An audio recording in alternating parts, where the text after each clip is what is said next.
ክቡር ጀነራል ታደሰ ወረደ ወዲ ወረደ ፕሬዝደንት ጊዜያዊ ምምሕዳር ትግራይ፣ ክቡር አይተ አማኑኤል አሰፋ ምክትል ፕሬዝደንት ጊዜያዊ ምምሕዳር ትግራይ፣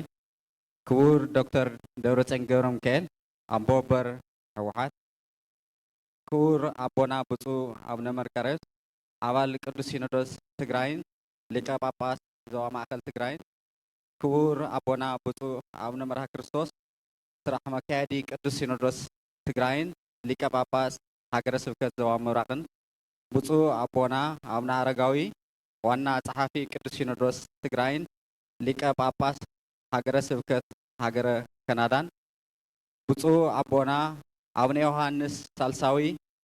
አባል ቅዱስ ሲኖዶስ ትግራይን ሊቀ ጳጳስ መንፈሳዊ ኮሌጅ ቅዱስ ፍሬምናጦስ አባ ሰላማ ከሳቴ ብርሃን፣ ብፁዕ አቦና አቡነ ናትናኤል አባል ቅዱስ ሲኖዶስ ትግራይን ሊቀ ጳጳስ ሀገረ ስብከት ዞባ ምዕራብ ትግራይን፣ ብፁዕ አቦና አቡነ ሰላማ ሊቀ ጳጳስ ሀገረ አውስትራልያን ኒውዚላንድን ኣብ መንበረ ሰላማ ላዕለዋይ ሓላፊ ስብከተ ወንጌልን ሐዋርያዊ ተልእኾን ኦርቶዶክስ ተዋህዶ ቤተ ክርስቲያን ትግራይ፣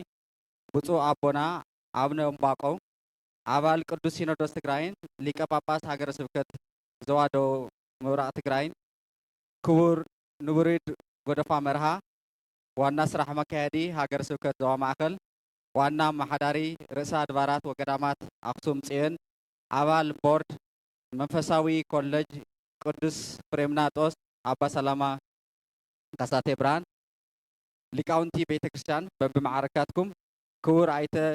ሽሻይ ግርማይ ዋና አማሓዳሪ ዞባ ማእከል ትግራይ፣ ክቡራት አባላት ካቢኔ ጊዜያዊ ምምሕዳር ትግራይ፣ ክቡር አይተ ትኩእ ሃይሉ ከንቲባ ከተማ አክሱም፣ ክቡራት አመራርሓ መንግስታዊ ቤት ዕዮታትን ውድባት ትግራይን፣ ክቡራት ላዕለዎት አመራርሓ ጸጥታ ትግራይ፣ ዝተኸበርካ ዲያስፖራ ትግራይ፣ ዝተኸበርካ ኣብ ከቢድ ሕሰም እትነብር ተመዛባሊ ህዝብና፣ ዝተኸበርኩም ነበርቲ ጥንታዊት ከተማ አክሱም፣ ዝተኸበርኩም ዕዱማት አጋይሽ፣ ዝተኸበርኩምን ዝተኸበርክንን ፈለማ ክብረ በዓል ሕዳር ጽዮን 2018 ዓመተ ምህረት ንምኽባር ኣብታ ብሕታዊት መንበረ ታቦተ ጽዮን መርክቦ መንበረ ሰላማ ትምህርተ ምልክትን ሓያልነትን ስልጥነትን ምህዞን ፈጠራን መሰረት እምነትን ሃይማኖትን ኣብነት ሰብኣውነት መርክቦ ሊቃውንትን ፈላስፋታትን ዝኾነት ጥንታዊት ከተማ አክሱም እንኳዕ ኣራኸበና እንኳዕ ኣብፅሐካትኩም ክብል ፈቲ። ክብረ በዓል ሕዳር ጽዮን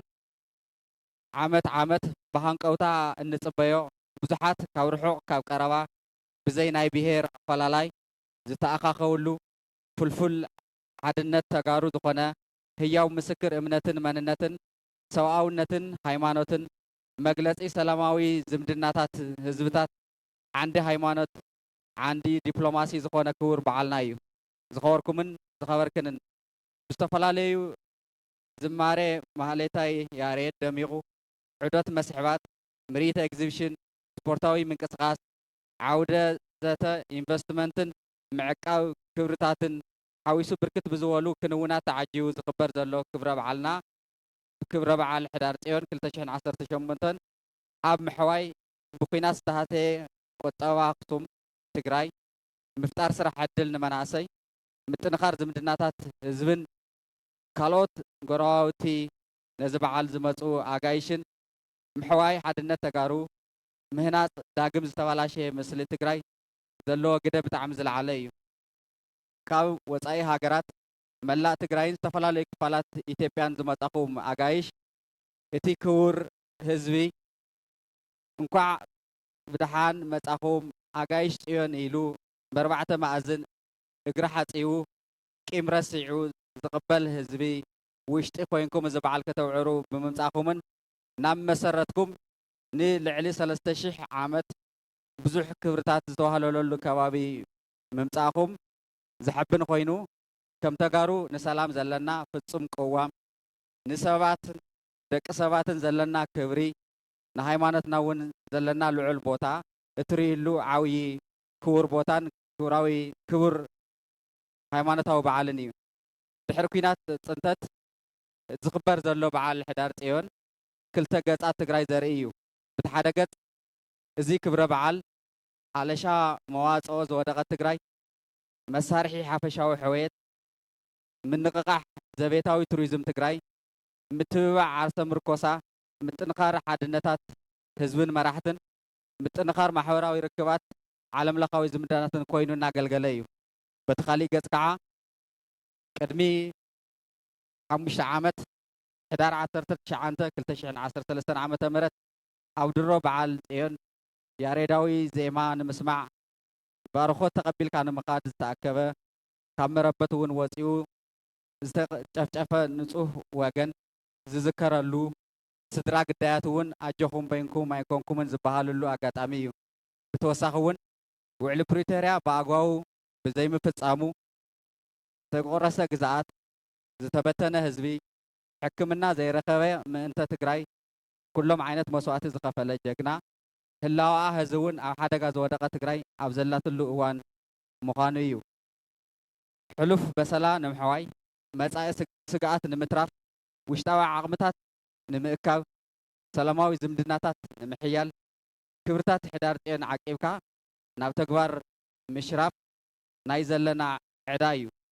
ኣብዚ ከቢድ እዋን ኮይኑ ዝኽበር ዘሎ ክብረ በዓልና ዝሰኣናዮ ኩሎ መዳዊ ዓቕሚ ደጊምና እንእክበሉ መዋፅኦና ብጥበብን ብብልሓትን እንእልሸሉ ዘቤታዊ ጸገማት ናይ ማንም ትካዎ ከይተጸበና ባዕላዊ መፍትሒ እነምጠሉ ባህሊ ምትሕግጋዝን ዓርሰ ምርኮሳን እነዕብየሉ ቁስልና ንፍውሰሉ ዓቕምን ዓቕልን እንእክበሉ ኣክሱማውያን ወለድና ዘጽንሑና ዓዲ ንመጻኢ ወለዶ ብክብሪ ንምርካብ ዓድና ካብ ውርደት ንምትራፍ እንሰርሐሉ ምሕዝነትና እነጠናኽረሉ ሰላምና ጽኒዕና እነስፍሐሉ እዋን እዩ በዚ ኣጋጣሚ እዚ እዚ በዓል እዚ ብዝብርኪ እዚ ክሓልፍ ብዙሓት ኣካላት ደኺሞም እዮም ነዚኣቶም ምስጋና ከየቕረብካ ምሕላፍ ዝግባእ ኣይኮነን ስለዚ ሓይልታት ጸጥታ ትግራይ ሰራዊት ፖሊስ ምልሻ ህዝቢ መናእሰይ እዚ በዓል እዚ ብዝብርኪ እዚ ክሓልፍ ዝገበርኩሞ ኣስተዋፅኦ ብስም ቢሮ ባህሊ ቱሪዝምን ክልል ትግራይ ከመስግነኩም ይፈቲ ህዝብን ምምሕዳርን ዞባ ማእኸል ከተማ ኣክሱም ርእሰ ኣድባራት ወገዳማት ኣክሱም ጽዮን መተሓበርቲ ዝበዓል ስፖንሰራት ብዓብዪ ከዓ መንእሰይ ኣክሱም ሚድያታት ኣብ ምስናድን ናብ ኣብ ዓለም ዘሎ ህዝቢ ኣብ ምብፃሕን ትገብርዎ ዘለኹም ፃዕሪ ዩኒቨርሲቲ ኣክሱም ካልኦት ኣብዚ ብቀጥታ ይኹን ብተዘዋዋሪ እዚ በዓል ኣብ ብጣዕሚ ከቢድ ግን ደሚቕ ኮይኑ ክሓልፍ ንዝገበርኩም ኣካላት ብስም ቢሮ ባህሊ ቱሪዝምን ክልል ትግራይ ሕዚ እውን ደጊመ ከመስግን እፈቲ ሰላም ንዓድና ሓድነት ንመራሕትና ሰናይ በዓል ሕዳር ጽዮን 2018 ክብርን ሞገስን